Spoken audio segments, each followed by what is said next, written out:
Halo Gym Buddy, ketemu lagi sama saya Dipta di channel Deep Hit. Kali ini saya akan membahas tentang six pack. Mungkin dari Gym Buddy banyak yang akan membuat atau berencanakan resolusi di tahun 2023 untuk menjadi six pack atau untuk punya perut six pack dan menghilangkan perut prenagennya mungkin ya. Tapi sebelum kalian melangkah lebih jauh untuk menggapai atau untuk melaksanakan resolusi cita-cita kalian mendapatkan six pack, mungkin ada baiknya kalian mendengarkan pembahasan saya kali ini tentang six pack. Apa itu six pack, seperti apa melatihnya, seperti apa membentuknya. Kalau kalian penasaran, stay tune di channel saya.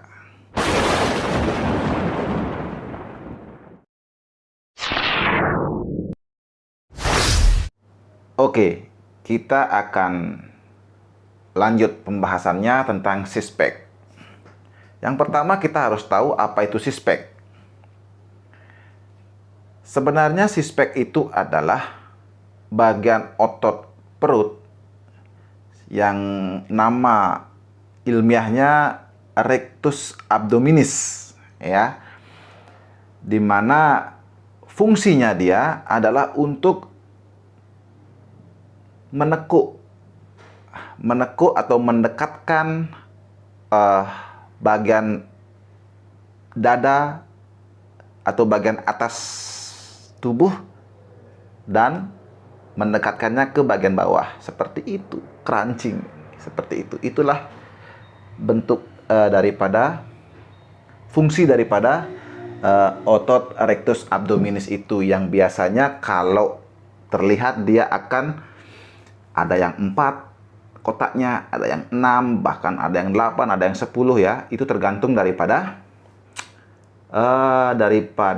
genetikanya masing-masing orang, seperti itu. Jadi itu tidak bisa dirubah. Ada yang simetris, jadi ada yang kanan itu simetris sekali dengan yang kirinya, kemudian ada yang malah tidak simetris, ada agak-agak mencong-mencong begitu ya dia ya, tidak align dia.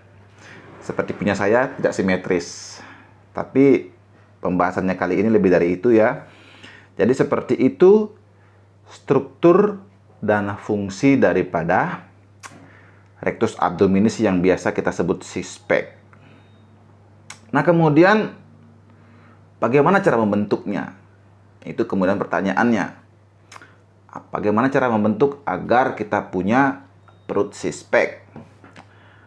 Banyak orang-orang yang beranggapan bahwa six pack itu harus banyak sit up, nah, kemudian harus banyak crunching itu biasanya ya. Kemudian ada yang bilang harus banyak lari, banyak bersepeda, banyak sejenis kardio ya.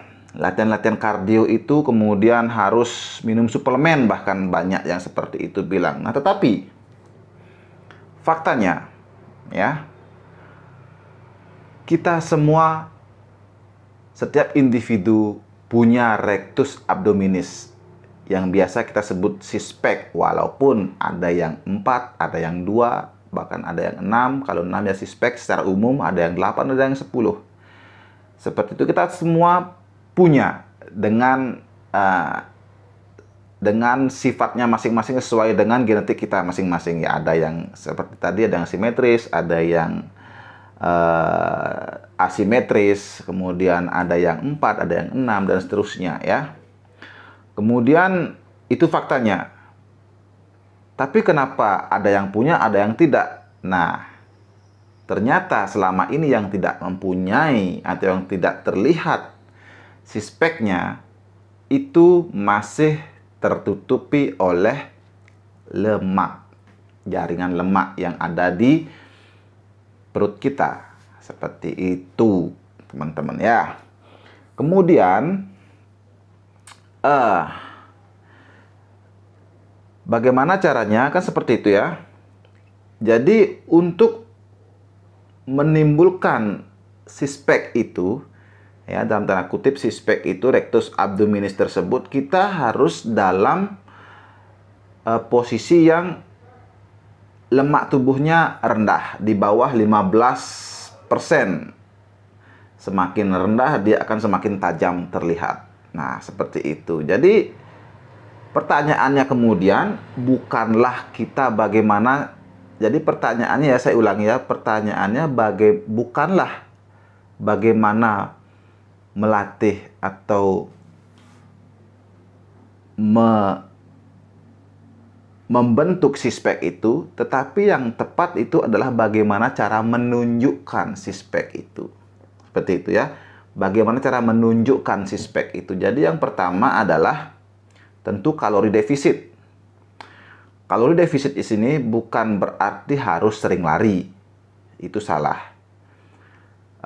Berarti kalori defisit di sini kita pahami sebagai kalori yang masuk harus lebih sedikit daripada kalori yang keluar, atau kalori yang keluar harus lebih banyak daripada kalori yang masuk, sehingga dalam kondisi tersebut diharapkan tubuh akan membakar lemak lebih banyak sebagai sumber kalori ketika kita dalam kondisi kalori defisit seperti itu. Kemudian latihan ya, jika kadar lemak tubuh masih di atas 15% yang memungkinkan atau yang kemungkinan besar menyebabkan six-pack itu tidak terlihat, saya anjurkan untuk melatih otot badan secara keseluruhan, bukan hanya sit up. Saya ulangi, bukan hanya sit up. Utamakan melatih otot-otot yang besar. Apa itu otot-otot yang besar? Yang sering saya jelaskan di video sebelumnya. Otot yang besar itu, yang paling besar adalah otot yang ada di tungkai kita atau kaki-kaki kita. Di situ ada otot-otot yang besar, ada otot quadriceps, ada otot hamstring, ada glutes, ada calf, dan ada otot-otot kecil lainnya yang menyangga semua badan kita. Di situ itu yang membakar kalori paling banyak ketika kita melatih otot tersebut. Dan saat dia sudah mulai terbentuk ototnya, nah ini yang harus diperhatikan, pada saat dia sudah terbentuk, dia juga akan membantu membakar lebih banyak kalori walaupun tidak sedang bekerja atau tidak sedang kita latih, atau dalam keadaan istirahat. Ini ada kaitannya dengan basal metabolic rate. Nah, ya. Itu nanti kita akan bahas selanjutnya. Kemudian nah, selain kaki juga ada back ya. Kita kembali ke latihan, ada back, kemudian di situ ada latissimus dorsi, ada teres major, teres minor sebagainya. Di situ kita latih, kemudian ada otot dada. Ya, kemudian ada otot di lengan-lengan kita. Ada bicep, ada tricep. Kemudian jangan berkonsentrasi atau berfokus pada latihan perut. Nah, ini yang salah. Banyak yang keliru. Mau six-pack dengan kadar lemak yang tinggi, tetapi fokus di latihan perut. Kalau saya bilang, sampai katak tumbuh sayap pun tidak akan jadi six-pack-nya seperti itu ya teman-teman. Jadi tolong itu diperhatikan. Kemudian, nah, ketika sudah mulai nanti itu menipis ototnya, atau ulangi ya, setelah nanti mulai menipis lemak di perut, itu nanti dia akan bertahap. Biasanya lemak perut itu diambil paling akhir. Itu yang masalah. Kadang-kadang orang sudah berlatih sebulan, 2 bulan, 3 bulan, lemaknya sudah menyusut, tetapi lemak perutnya memang dia paling akhir akan habis. Nah, di situ kadang-kadang orang kesabarannya tidak kurang ya, kesabarannya kurang sehingga memutuskan malah untuk berhenti latihan. Kemudian yoyo diet lagi, kemudian seperti itu ya. Saya rasa kita harus mencintai prosesnya ya.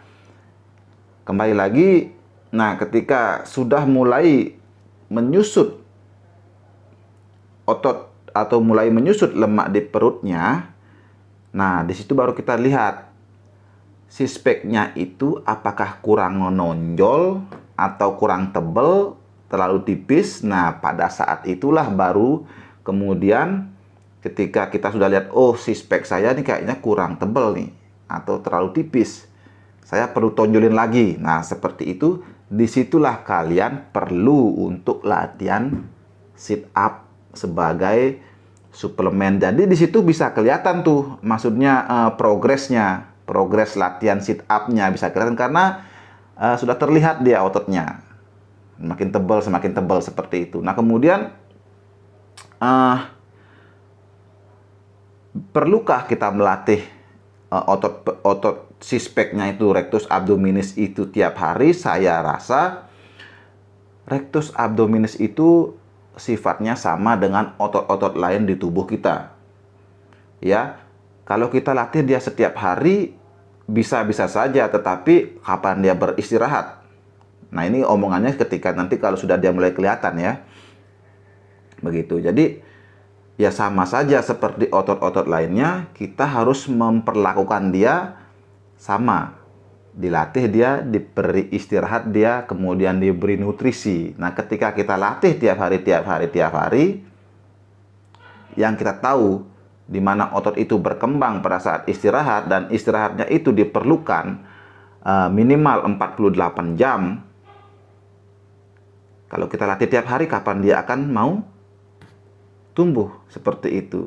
Nah, begitu ya teman-teman.